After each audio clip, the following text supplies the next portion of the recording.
So big difference between climbing outdoors and indoors is the bolts outside aren't safety checked or tested. So as a climber, you're going to have to do that yourselves. So how do you check a glue-in bolt? Well, we've got a glue-in bolt here. So this just typically goes into a drilled hole with some glue, and the glue sets, and that's what keeps it in place.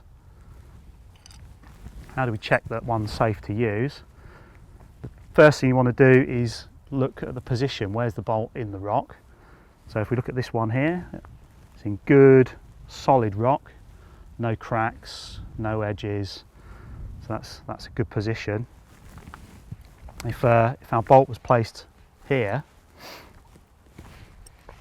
you see we're less than a hand's width away from this edge, and that's too close. That close to an edge or a crack, and the rock can break out, so that's not a good position.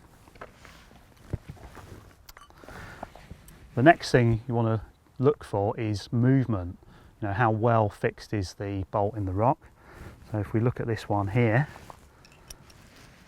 just going to use the spanner here to give a bit of extra leverage, but you could do this with your quick draw when you're climbing. And the bolt may flex a little bit, but there's no movement, so that's really solid. Let's check this one here.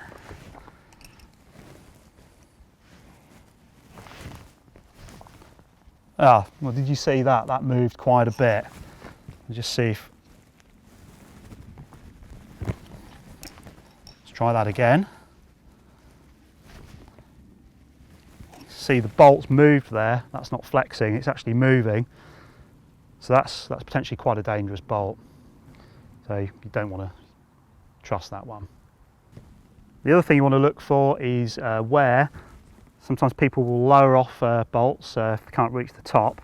So if you look at this bolt here, there's quite a bit of wear here from the rope, and once you start getting towards a third to halfway through, then that bolt's going to start getting pretty weak, and you probably want to think about not using it, certainly not falling on it.